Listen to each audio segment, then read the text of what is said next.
किती कोटी झाले हा विचार करा. मग याच्यामध्ये आपल्याला कोणता जन्म भेटत असेल हो? कोणता? आणि वगैरे अनेक अनंत प्रकारच्या जन्माला आपल्याला सामोरे जायचं आहे. आणि या सगळ्या जन्माला सामोरं जाण्यासाठी कोणाचे जन्म भेटू नये म्हणून मानव देह लाभलेला. कशासाठी? कशासाठी दिला? दिला दे भजना गोपाळा, दिला दे भजना गोपाळा, दिला दे भजना गोपाळा,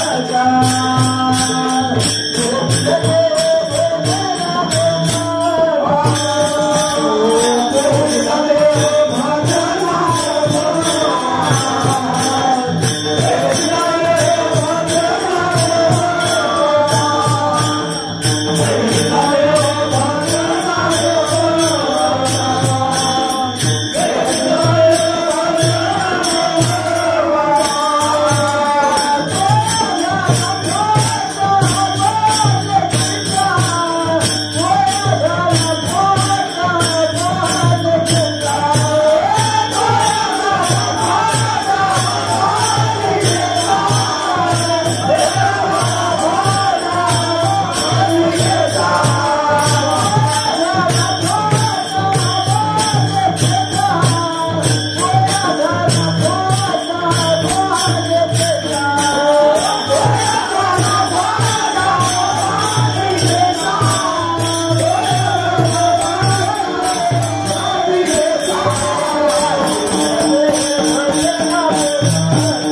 हे सत्य करण्यासाठी काय करावं लागलं? देवाला कोणाला पाठवावं लागलं?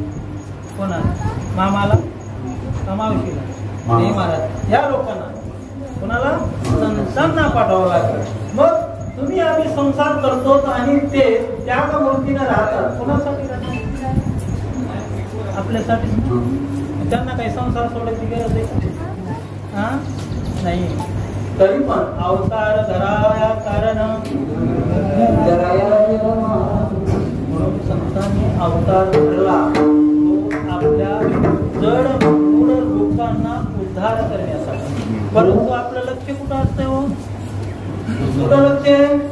संसारावर. क्षणिक सुखासाठी आपलं आयुष्य बर्बाद करून घेतो आपण. क्षणिक सुखासाठी काय मिळतं याच्यामध्ये? काहीच नाही. आत्मसुख मिळतं का? नाही मिळत. मग तुम्ही आत्मसुख प्राप्ती करायची असेल तर काय करावं लागेल? कोण्या मार्गाने जावं लागेल? आत्मसुख प्राप्ती करायचं खाली तर आपल्याला नामाच्या मार्ग जावं लागेल. नाम घेता वाया गेला, अरे नाम घेता वाया गेला.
या आपल्या माणसासारखा एक माणूस आला किंवा आमच्या रामजी सारखा आला.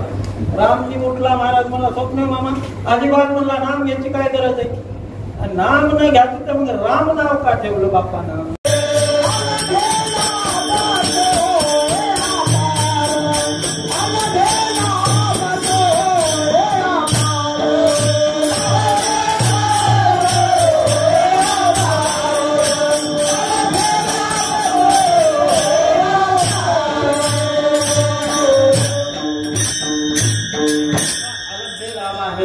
आणि हे सगळं आपणाला मिळवून देण्यासाठी परमेश्वराला या महात्म्यानं पाठवावं लागलं. आपण देवाचे संत या विषयावर याचं तुम्ही म्हणता महाराज उठलं कुणी तो पळायला, मी पळत नाही कुठं.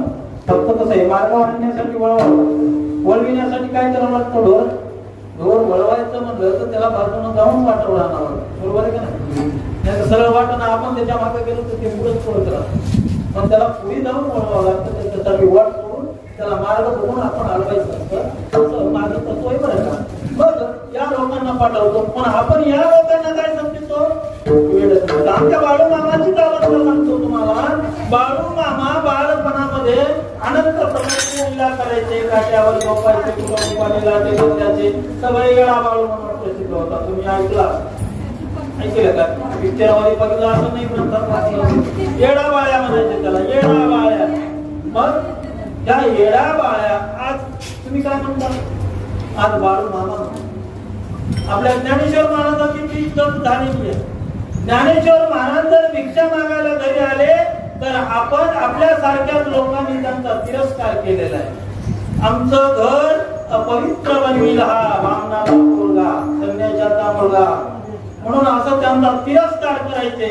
आज काय करतात सगळेजण सांगा, इमानदारीने सांगा, ज्ञानेश्वर महाराजांचं दर्शन व्हावं म्हणून तुम्ही गर्दी करा त्या काळामध्ये. म्हणून संताला संत होण्यासाठी, संतांमध्ये ती अधोगती वैराग्य शक्ती निर्माण होण्यासाठी किती परिश्रम करावे लागतात हे या संतांकडून आपल्याला बघायला मिळतं.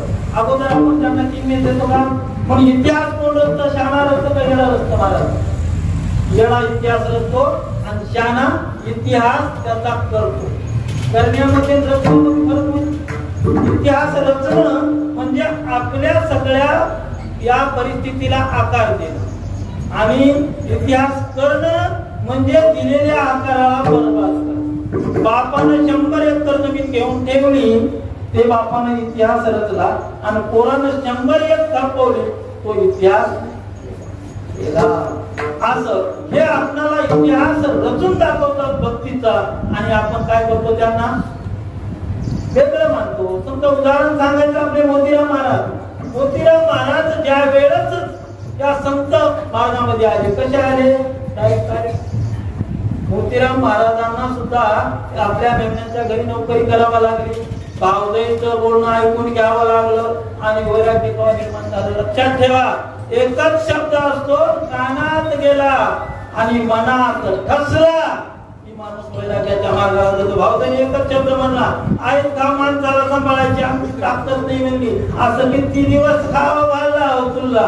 आता आपल्या एखाद्या मोतीरामाला आमच्या महाराजांना म्हणतो बरं, आपल्यामध्ये माझ्यासारखा एखादा मोतीराम माणसं आणि घरच्यांनी जर तिरस्कार रूपानं बोललं, ते बेश्रमासारखं पुन्हा म्हणणार आहे वाड्या की जेवायला पुन्हा कधी कधी करणार. बेश्रम होऊ नका, तुम्ही जरासं काय करा, त्या शब्दाची तालीम करा. आणि तुम्ही वैराग्य कोणतं मी म्हणत नाही, वैराग्य तुम्ही सजेशन करू नका, वैराग्य तुम्ही संत होऊन गावाला हिंडू नका. वैराग्य आता घ्या, त्याग आता करा की मला आईत खाऊ म्हणलं ना, मी काम करून दाखवील. संत आपल्या सावकाबाईने काय केलं, कधी वैराग्य घेतलं, घर सोडलं का नाही, पण कांदा मुळा भाजी मला सांगा, त्यांनी त्यांच्या कामामध्ये परमेश्वर बघितला. म्हणून त्याला काय म्हणायचं, आपलं स्वतःचं अस्तित्व निर्माण करणं. जसं आपल्या ते मोतीरामानं जर केलं तर तो मोतीराम का होणार नाही, बाकी तर होईल. महाराज नाही झाला तर एवढं जरी ध्यानात ठेवलं तरी आजच्या कीर्तनातून एक क्षण जरी घेतला तरी मला माझं भाग्य वाटल की माझ्या कीर्तनातून बाळूमामाच्या ठिकाणी मी केलं, आणि या माणसाने कमीत कमी घरातल्या माणसाच्या बोलण्याचं त्याग व्यक्त करून कामाला तरी लागले. एवढंच विठाला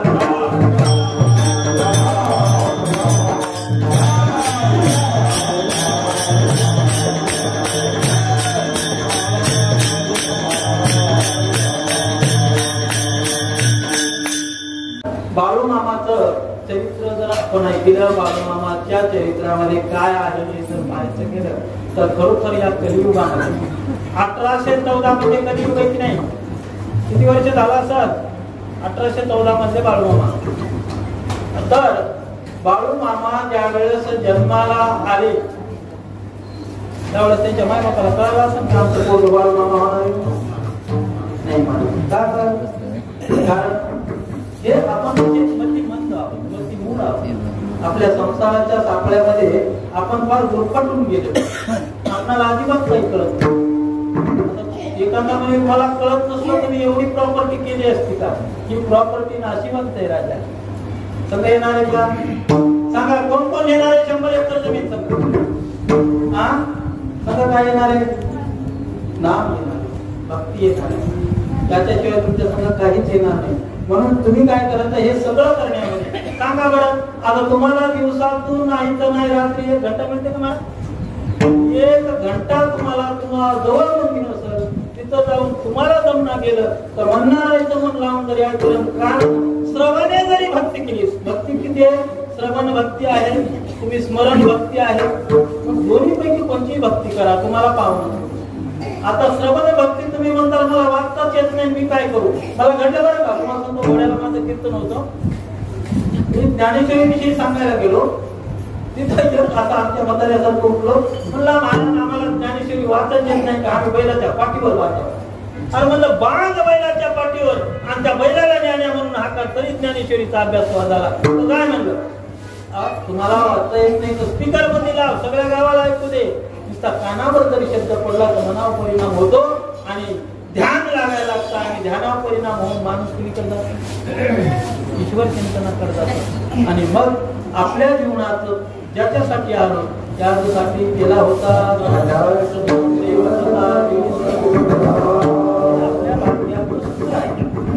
कुणाचं संपलन मला भेटल अशी आशा नका मारा. दुसरं जाऊ नका. तुम्ही फक्त काय करा, क्षणोक्षण हाती करावा विचार करा की आपणाला ह्या समुद्र, तुम्हाला सांगतो आपला जो समुद्र आहे या समुद्रात तरुण जाण्यासाठी आपल्याला नाव आहे. काय मी उद्धार पावे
आपण भक्ती केली तर आपला उद्धार होईल का?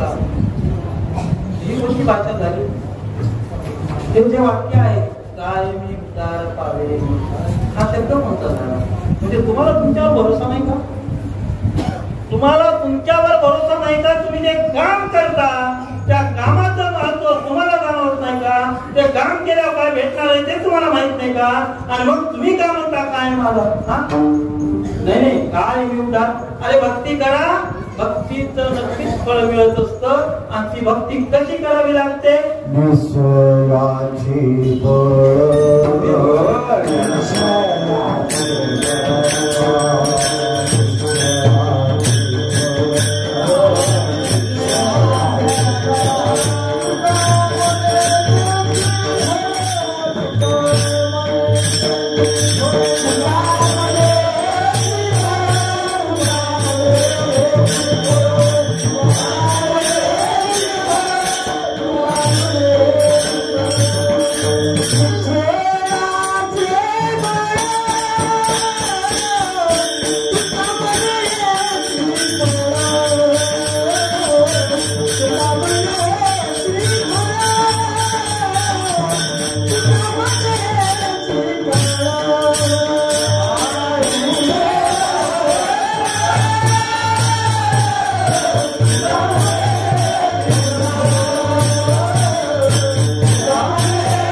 अशी परिस्थिती असते. आणि अशातच बाळूमामा असे थोडे मोठे झाले. आणि थोडे बाळूमामा मोठे झाल्यानंतर जरा मोठं लेकरू झाल्यावर 10 वर्षांनी झाल्यावर काय करतात? शांत होते का? नाही म्हणा. त्यानं जराशा उलट्या पत्या करायला लागलं. तिकडं काहीतरी कर, तिकडं काहीतरी कर. पण कसं करायचं माहितीये का? की लोकांना त्रास नाही द्यायचा, आपल्या स्वतःच्या आत्म्याला त्रास घ्यायचा, स्वतःच्या शरीराला त्रास घ्यायचा. शेवटी बाळापाला वाटलं की आपलं पोरगा आता अशा नाडक्या करून स्वतःचा विचार न करता वागतंय, तर आपण आता त्याला म्हणतो काय करू? लवकर घेऊ, लवकर येतात. हा विचार केला आणि चंदू सावकाराच्या घरी बाळूमामाला नोकरी ठेवू. तुम्हाला विजयाकडे आपण कसं यायचं असतं, तर संत होण्यासाठी किती अंत पाहतात लोक हे महत्वाचं जाणून द्यावं. मग बाळूमामाला त्या चंदू सावकाराच्या इथं शेवटीच्या इथं नोकरी ठेवली. आता ते मारवाडी किंवा मारवाडी म्हणाले हा धनगराचा आहे, आपल्या घरामध्ये चालत नाहीये ना, मग काय करावं? त्या आपल्या या झोपड्यामध्ये थोडीशी बाजूला जागा द्या. शेतानीला सांगितलं मला. मग तिनं काय केलं, एका ताटाला छिद्र पडलेलं होतं की जे आपल्या घरात वापरता येईल.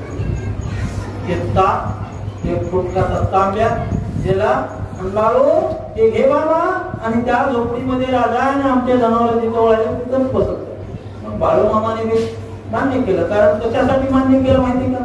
त्यांचं कर्म काय होतं? कर्म काम करणे. धर्म कोणता होता? महत्व लक्षात ठेवा, शब्दाकडे लक्ष देता. कर्म आपल्याला कशासाठी ठेवलं हे महत्वाचं, आणि धर्म त्यांनी आपल्याला ठेवलंय म्हणजे आपल्याला त्यांचं आज्ञापालन करावं लागतं. हा आपला. आता इथं मी आलो, माझा धर्म कोणता आहे सांगा. तुम्ही म्हणता तुम्ही कोण आहे, आम्हाला माहित नाही. धर्म जातीपातीमध्ये नसतो, धर्म आपल्या कर्मामध्ये. आपण जे कर्म करतो त्या कर्माला सातत्यानं परिपूर्ण करण्याचा जो काही आपला आकाश असतो, जी काही नीतिमत्ता असते त्याला. बाकीच्या लोकांना काही अर्थ काढून मी कुठेही काढून देतो, इथंच नाही कुठेही काढून देतो, त्याचा विषय नाही. कारण मला कसे चंत चालायचं, थोडाच अभ्यास आहे बरं, काही मोठा नाही, एक क्षुल्लक माणूस आहे. मग एवढं सगळं झाल्यानंतर ती थाळी बाळूमामा धुवायची स्वच्छ आणि आपल्या त्या कोणाड्यामध्ये ठेवायची. मग एका दिवशी चंदू सावकाराची आई बाया झोपलाय का म्हणून बघायला आली. अंधार उजेड नाही, काळा पुट्ट पडलेला अंधार, आणि या अंधारामध्ये बाया झोपलाय का कुठं गेलाय बघा म्हणून ती शेठजीची आई त्या झोपड्यामध्ये आली. आणि एवढ्या काळ्या पुट्ट अंधारामध्ये दिवा लावलेला नाहीये, मग उजेड कुठून आला हा प्रश्न पडला. तर ती जी थाली होती, जी परात होती, त्या परातीला जे छिद्र होतं त्या छिद्रातून असा असणारा बॅटरीचा उजेड यावा ना. बॅटरी लावल्यापासून आपल्या आता नवीन बॅटरी निघाल्या बघा, 3.5 किलोमीटर आपली बॅटरी जाईल. तुम्ही लवकरात घ्या, जाहिरात बघा जाती का नाही ते देव जाणे, पण एक मग तसा तो बारीक कवडसा त्या उजेडाचा त्या म्हातारीच्या तोंडावर पडला. आणि मग शेवटीच्या आईला वाटलं इथं काहीतरी आहे असा विचार करून आणि एकदम त्या ताटाच्या पुढून येणाऱ्या झोत जो आहे उजेडाचा त्याच्या पुढे आल्याबरोबर तिला पूर्ण तिथं जैन मंदिर दिसायला लागलं. काय दिसायला लागलं? जैन मंदिर. आता थोडस आपण बाजू घेऊ. जैन मंदिर दिसलं त्या छिद्रामध्ये येणाऱ्या उजेडातून ते कशासाठी प्रात्यक्षिक दाखवलं? कशासाठी दाखवलं की हा बाळ्या नाहीये, हा बाळू मामा आहे उद्याचा. त्या शेवजीच्या आईला करून दिलं तू याला गंधर्वाचा मुलगा म्हणून कोणाड्यात ते बसवलं, हा कोणाड्याचा नाहीये, तुझ्याही वरच्या गादीवरचा आहे ते तिला दाखवून दिलं. आणि मग तिनं तरी पण माणूस संसारामध्ये अंधा डोळे असून आंधळा. मला सांगा किती जणांना डोळे येतो? कोणाकोणाला दिसतंय सांगा बरं मला.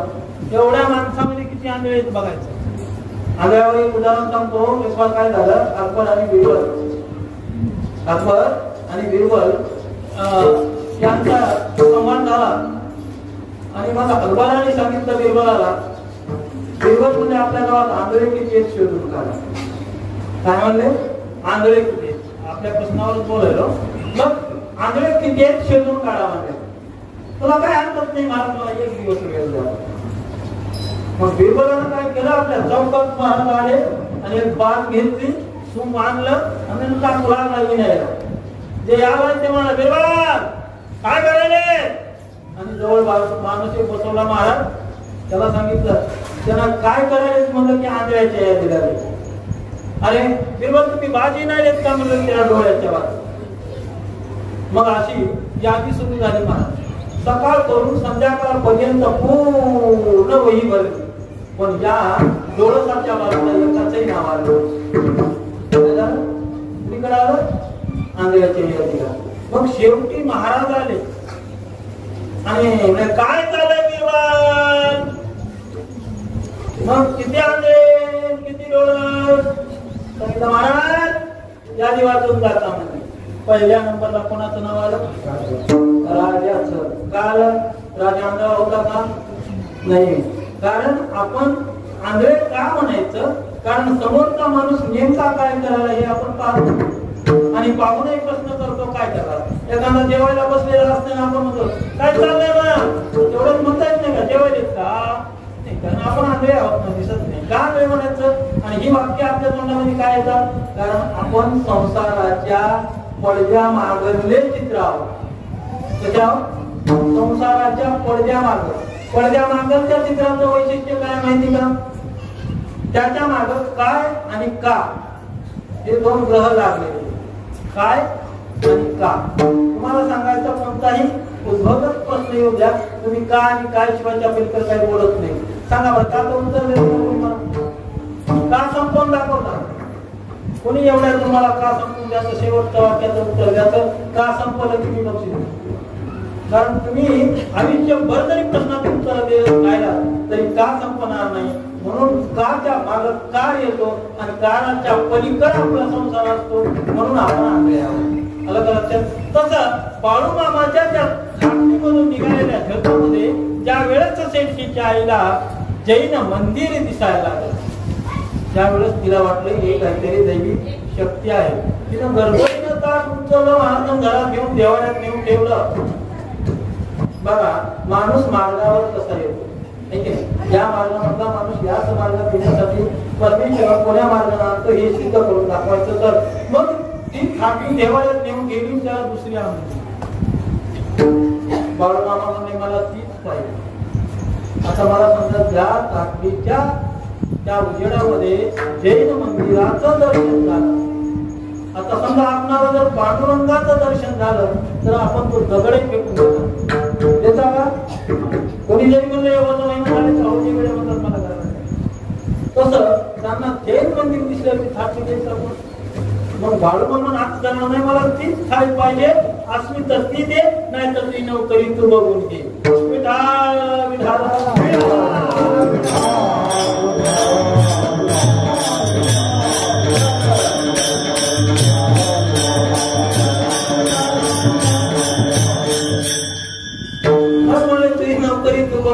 म्हणले आणि बाळूमामाने तिथून घर सोडलं. त्या चतू सावकाराच्या घरी आला, तिथून बहिणीच्या घरी गेला, बहिणीच्या घरी काही दिवस राहिला. अशा आनंद झाल्यानंतर शेवटी बाळूमामाच्या मागे लग्नाचा अट्टहास लावला. सगळ्यात मोठं काय म्हणजे पोरग मोठं झालं. काय वाटतं तुम्ही कधीच म्हणणार नाही पोरग साधं संत व्हावं, तिला जावं, 5-6 वर्ष तिथं मरण शिकावं, तिथं गाणे म्हणायला शिकावं म्हणतात नाही म्हणत महाराज. कारण का तर आपला देहच नाही, आपला देह तसा नाही. कारण आपण कशाच्या पंजामध्ये बोललो, त्या पंचमहाभूतांचं उदार घेतलेलं दगड आहे. पंचमहाभूतांचं उदार घेतले महाराज. तुम्हाला सांगा बरं तुमचं स्वतःच काय हा श्वास आहे मग भिडोळे तुमचे. अरे हे सगळं पंचमहाभूतांचं आहे आणि त्याच्यामध्ये काय गेलं तर आपल्या रेडिओ मध्ये जसं आपल्याला ते पूर्ण याच्यामध्ये कीट बसवतं की आत्मरूपी कीट परमेश्वराला बसवून या सृष्टीचं दर्शन करून आणायचं होतं त्या आत्म्याला. म्हणून या डबड्यामध्ये तुम्हाला फिट केली तुमच्या आत्मरूपी. पण ते आत्मरूपी कीट फिट केलं पण आत्मदर्शन तुम्हाला मर्जस्तोरही होत नाही. कारण त्याच्यामुळे होत नाही कारण तुम्हाला या शरीराचा नाशिवंत देहे जाणारे सगळं एवढं सगळं तुम्ही तोंडाने म्हणता का नाही. जे तर आपण कोणी चलत म्हणते नाशिवंत देह, अरे हो नाशिवंत आहे पण त्या नाशिवंताच्या मागे तू एवढा बेजार का होतो, काय गरज काय. नाशिवंत आहे ना मग या अत्यास्त असणाऱ्या सत्यनामाच्या मागे आत्मदर्शन करून घे आणि आत्मदर्शन घेतलं तर तुमची आत्मप्रवृत्ती बदलेल आणि आत्मप्रवृत्ती बदलेल तर भक्ती मार्गामध्ये तुम्ही रममान व्हाल आणि भक्ती मार्गामध्ये रममान झाला तर तुम्हाला पुन्हा जन्माला येण्याची गरज आहे. जन्म मरण फुंकून जातं मला आणि तुम्ही काय करता आपल्याला एकत्र आपण कोण्या मोक्षाला आपला धर्म संपदा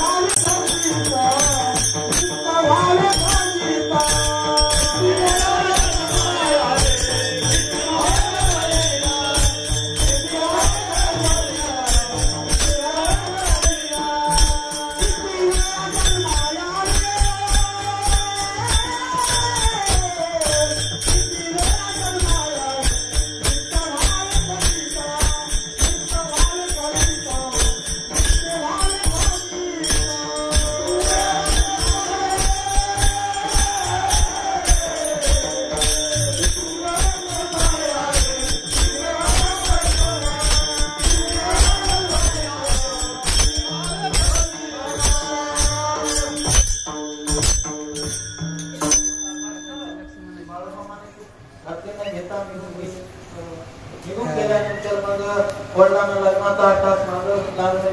शेवटी बहिणीची कृती करायला लावली. करत नाही मला मला लग्न करायचं नाही. बाळूमामाने सरळ सांगितलं होतं आमच्या सारख्या लोकांचं लग्न होत नसतंय. काय आमच्या सारख्या लोकांचं लग्न होत नसतंय. तुम्ही त्या फंदात पडू नका. माय बापाला सांगितलं पण माय बापाची वेळी माय आहे की नाही. माझ्या पोराचं लग्न झालं पाहिजे, त्याला लेकरं झाले पाहिजे, मला आजोबा म्हणलं पाहिजे, पुन्हा त्याला लेकरं झाले पाहिजे, मला पंजोबा म्हणलं पाहिजे. अरे व्हॉट इज दिस काय ह्याच्यासाठी नाही मला. मग तेवढं जरी सांगितलं त्या संतांनी पण पुन्हा नाही ऐकलं. शेवटी बसवली त्या मेवण्याला म्हणून घेतलं आणि तू बोलली भाची समजा बाळूमामाला करायचं ठरवलं. आणि त्या दिवशी मात्र बोलत बोलत बाळूमामाला सरळ सांगितलं मेवण्याला बाबा तू असा जर करायला तुझ्या पोरगी आणि तू मलाच देण्याचं ठरवलं तुला काय तिकडे पोरं भेटणार का दावा करायला. मग म्हणला एकच कर माझ्या लग्नाच्या भांडपातून तू मला निघून बाकीचे म्हणजे येणं बाळ्या तुम्हाला खरं सांगतो असंच आमच्या निवृत्ती महाराजांचं वाटतं. निवृत्ती महाराज म्हणायचे अरे मला एक खापर कुठे द्या बरं. मग आता आमच्या हिनेकऱ्यासारखे महाराज माणसं नाही चॅप्टर असतात खिशात गेले असते पण काय करावं तिच्यात हात घालून नाही. पण निवृत्ती महाराजांना सगळं दिसत होतं. त्यावेळेस ते म्हणायचे नाही का नसू दे, असंच नसू. मग त्यांच्या खिशात होते किती पैसे गायब व्हायचे. तसं बाळूमामानं तसं म्हटल्यानंतर बाकीचे काय म्हणले माहितीये का, त्याला काय कळायले म्हणलं असं आणि म्हणलं तसं होत असते का. मग इकडून तिकडून लग्नाचा सामान सुरू झाला. लग्नात मंगल अष्टका बोलल्या, कुर्यात सदा मंगलम. शेवटची मंगल अष्टका झाली. लोकांच्या जीवनाच्या परिस्थितीचा काही झाला. पंक्ती अशा बसलेले, वाढणारी वाढत वाढू लागली. सगळे जेवण आले. तेवढ्यामध्ये हा होता तो दररोजात आला. बघा बसण्याची स्टाईल कशी असते योगा असते ते दररोजात आला. आणि बघा बसण्याची स्टाईल कशी असते योगा असते ते दररोजात आला आणि कोपऱ्यावर बसला. छातीमध्ये कसं किंवा पाहिलं की म्हणजे उलटी झाली आणि इकडे जे खरकट पाणी ठेवलेलं होतं त्या खरकट्या पाण्यात पडलं, जागीच गायब झाला. कुठून निघाला, कुठून निघाला लग्नाच्या मंडपात. लग्न लागल्यामुळे कुठून जाईल. मग तसं बाळूमामाचा शब्द खरा झाला. परंतु आपण कसे येतं अनभिज्ञ आणि आंधळे. त्याच्यामुळे मी आगळ्या शब्दावर घडीघडी का बोलायलो, कारण आपणाला तारतम्य कळत. म्हणून कधीही कोणाला वाईट समजायचं नाही, कधी कोणाला ओळखी विषय बोलायचं नाही. कोण येणार कोण छान हे आपणाला ज्ञान नसतं. म्हणून त्या बाळूमामाचं कोणी ऐकलं नाही तरी पण एवढं झालं. आणि मग तिथून पुढे लागले त्यांचे जे चमत्कार. बाळूमामाने विचार केला की जग कसं आहे माहिती का, चमत्कार सांगितल्याशिवाय नमस्कार तुम्ही करत नाही. पण बाळूमामाने तिथून पुढं कोणाचे काही संकट दूर करण्याची सुरुवात केली आणि तिथून देवत्व आलं. देवते संत निमित्त ज्या प्रतिमा आतापर्यंत आपल्या देवतेची संत, देवतेची संत, देवतेची संत, देवतेची संत.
बाळूमामाने बालपण एकदम बालिशीपणामध्ये गेलं.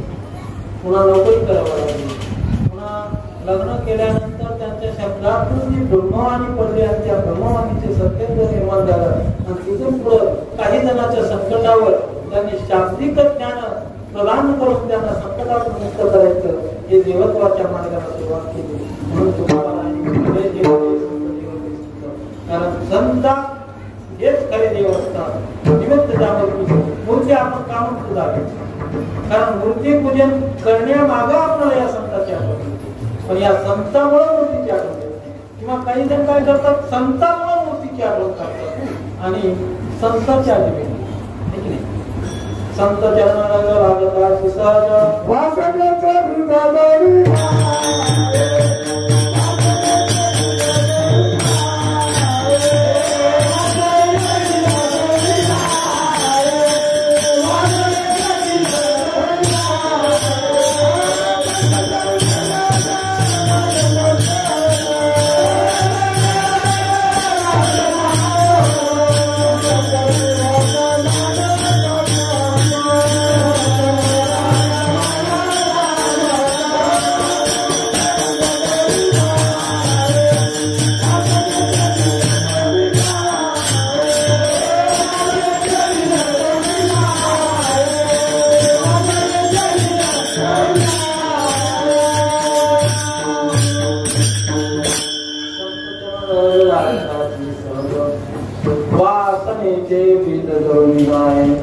संतांच्या पायाची धूळ जरी आपल्या डोक्याला लागली म्हणजे त्याच्यात एक कण जरी आपल्या मस्तकाला लागला तरी आपल्या मनात वासनेचे विधान.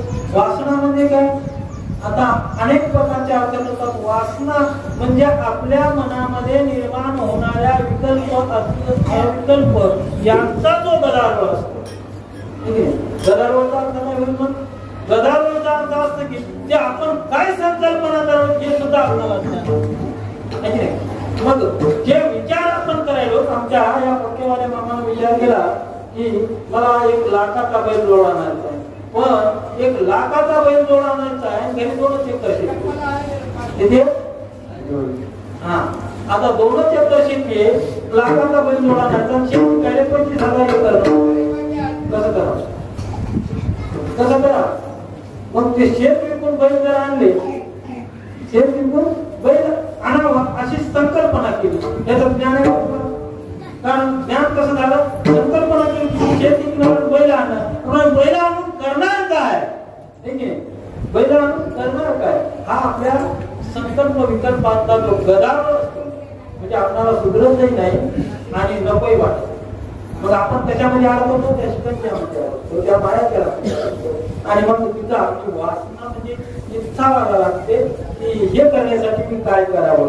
मग या सगळ्यासाठी या वासनांना जर नाही नाश करायचं असेल, या वासनामधून जर आमच्या माया मावळ्यांच्या मध्ये असतो काय आपण सुनबाई घरी आली ही कसली याची थोडी काही तर असं सोयी केला आमच्या म्हाताऱ्या म्हातारे गेलं तिथून सोयी करून आलं की आला का मामांनी तुम्ही सोयी करून पोरगी कसली आहे बरं. आता हे म्हातारा कोणता पोरगी सुंदर आहे, नाके डोळी केटा आहे, मस्तपैकी शिकलेली आहे, अवश्य केलेली चळू द्यावं तिकडं चुनीत, पोरगी कसली. आता मला सांगा प्रश्न एकच आहे, पोरगी कसली आहे? हे म्हातारा सांगाले पोरगी अशी आहे, पोरगी तशी आहे, अहो मला ते चुलीत जाऊ द्या, मला पोरगी आता नेमकी कसली सांगा. हा प्रश्न पडतो. याला काय म्हणायचं? गदारोळ. प्रश्न सुटणार बी नाही आणि त्या प्रश्नाचं उत्तर भेटणार नाही. म्हणून माणसानं काय करायला पाहिजे की एवढं सगळं झालं, सुनबाई आली, त्या सुनबाईचा निर्णय लागणार, म्हाताऱ्याला सांगायचं कळणं आणि म्हाताऱ्यानं सांगितलं तर तिच्या गोष्ट. हे म्हणायचं मावल्यावा, आपण ज्या वेळेस अशी भावना येते, असे मनामध्ये येतं की ही कसं ते कसं, यापेक्षा तुम्ही काय करायचं? नामस्मरण करायचं, नामाचा जप करा. तुम्ही जरी 5 मिनिटं तुम्हाला कोणतीही विकृत अशी अवस्था आली, तुम्ही नामाचा जप करा. सगळ्यात महत्व सांगू, या गड्यांपेक्षा या पुरुषांपेक्षा तुमच्या नाम घेण्यामध्ये जेवढी भक्ती असते, जेवढा भाव असतो, तेवढा या पुरुषामध्ये नसतो. कारण का? तर हे कसे तर चंचल वृत्तीचे लोक आहेत. मी पुरुष असलो तरी सांगतोय चंचल वृत्तीचे लोक आहेत. का चंचल वृत्तीचे लोक आहेत? आता मी सांगितलं आमच्या महाराजाला की महाराज तुम्ही सकाळी उठून कुठं जाऊ नका, घरच्या घरी काकडा आरती करा. मी एक दिवस मुक्काम राहिलो महाराजाच्या, त्या दिवशी महाराज काकडा आरती करणार, दुसरी दिवशी महाराजाला जेवण येणार.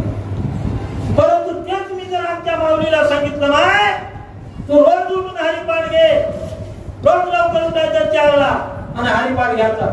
महाराज येऊ की नाही येऊ, माय उठणार आणि बरोबर 4ला हरिपाठ घेणार. तुम्हाला आणि तुम्ही 5:30ला चहा मागितला तर 5:15लाच उठावं तोंड धुवा तुम्ही, चहा झालाय बघा, पुन्हा म्हणताल गरम नाही. आमची माऊली अशी. मग सांगा बरं, एक निष्ठता किंवा भक्तीमध्ये भाव कोणाचा श्रेष्ठ आहे? तर मावळ्यांचा श्रेष्ठ आहे. मावळ्यावर जे चालतं हे आम्हा ह्या पुरुष मंडळीला वाटतं, माझ्यावर चालतं. तुमच्यामध्ये जी आदिशक्तीची ताकद आहे ती यांच्यामध्ये नाही. हे आणून देतील हो तुम्हाला 4 पोते. त्या एका गव्हाचे प्रकार किती तयार करायचे त्याची नाही, ते प्रकार तुम्ही बनवून त्या माणसाच्या मनाचं मनोरथ पूर्ण करता. म्हणजे श्रेष्ठ कोण? तुम्ही काही आणून देणार. एक सोन्याची काम आणून दिली सोनाराकडं, तर सोनाराचं काम तुम्ही करता माय, हे फक्त काम आणायचं काम करता. म्हणून तुम्ही जास्त लक्ष द्यायला पाहिजे. या संसाराचा मूळ स्तंभ आपण आहोत आणि यांचं चुकलं तर आपण त्यांना समजून सांगावं. यासाठी आपण या संत चरणांच्या धुळीचा विचार करावा. तुम्ही जास्त विकल्प जर केले तर संसार फाटून जातो. संसार फाटण्यामागं विकल्प जर मावळ्याने केला तर संसार फाटतो, आणि पुरुषाने जर केला तर मावळीला एका शब्दामध्ये त्याला नीट करू शकतो. म्हणून संतांच्या संगतीमध्ये या लोकांनी कसे राहतील असं तुम्ही जर त्यांना वळण लावत गेला भक्ती मार्गात, पाठ उचलत तुम्ही हातपाठ पुढाव, तुम्हाला म्हणता येत नसेल तर मागा म्हणा लागतो हात. आणि मग बाळूमामाच्या मंदिरात येऊन माझ्यासारख्या येड्या मुड्याचे 4 शब्द कानावर घेऊन ऐकून घेण्याची जी संधी मिळाली त्याचं तुम्ही सोनं केल्याचं सांगता.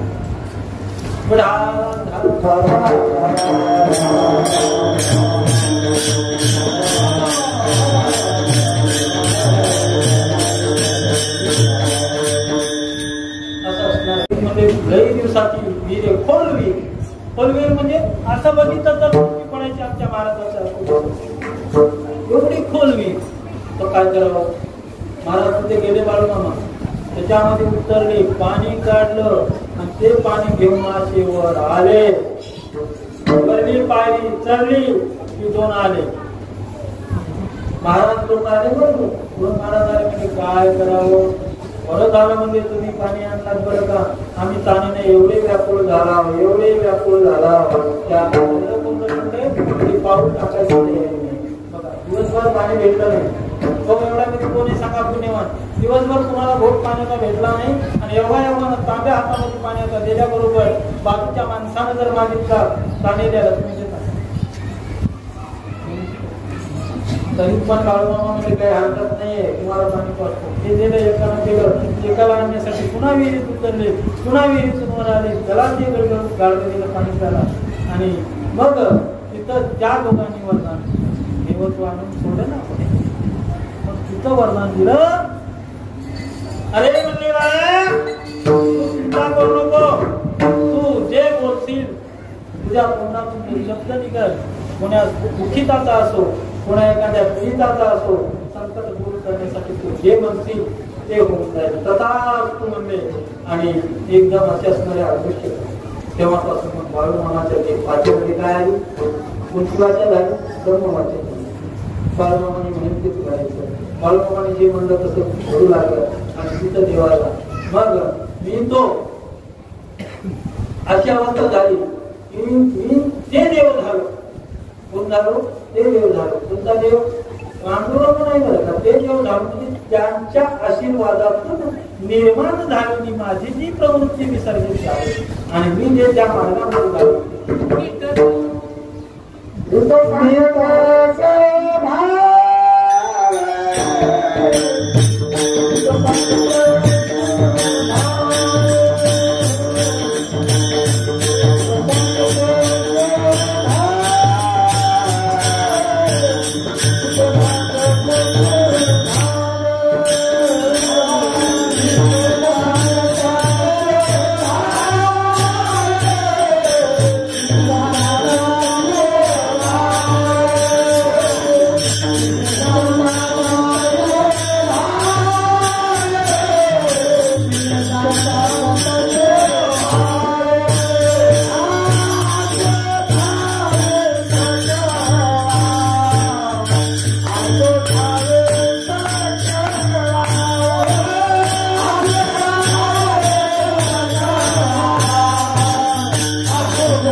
असे ठावे सदा. आपल्या अभंगाचं दुसरं चरण आहे. सांगून सांगितलं मी देवत्व माझ्यामध्ये आलं. म्हणायची गरज आहे, म्हणायची गरज आहे. देवत्व आलं हे सांगण्याची गरज नाहीये. देवत्व आल्याचं प्रतीक निर्माण करणं आपल्या गरज आहे. मी कीर्तनकार झालो हे मला म्हणायची गरज नाही. मी जर माझ्या 4-2 ठिकाणी कीर्तन करून दाखवले तर आजचा स्वप्ने मामा आजचा स्वप्ने मला अशी अवस्था आहे. कारण ते का तर प्रतिभा तुम्ही निर्माण करायची, तुमच्यामध्ये तुम्हाला जागृत करायचे, शब्द तुमच्यामध्ये तुम्हाला जागृत करायचे. मग तुम्हाला जागृत करावं लागेल. काय करावं लागेल?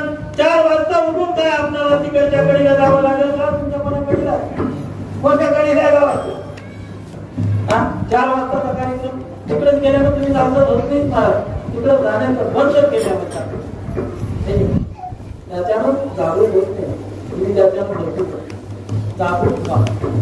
आणि ते तुम्ही जर तुमच्यावर तुम्ही जागरूक केलं तर तुम्ही जागरूक ज्यावेळेस तुमच्या तुम्ही होता त्यावेळेस तुम्हाला या सत्ताचं महत्व. उठा जागे वागे आता, उठा जागे वागे आता.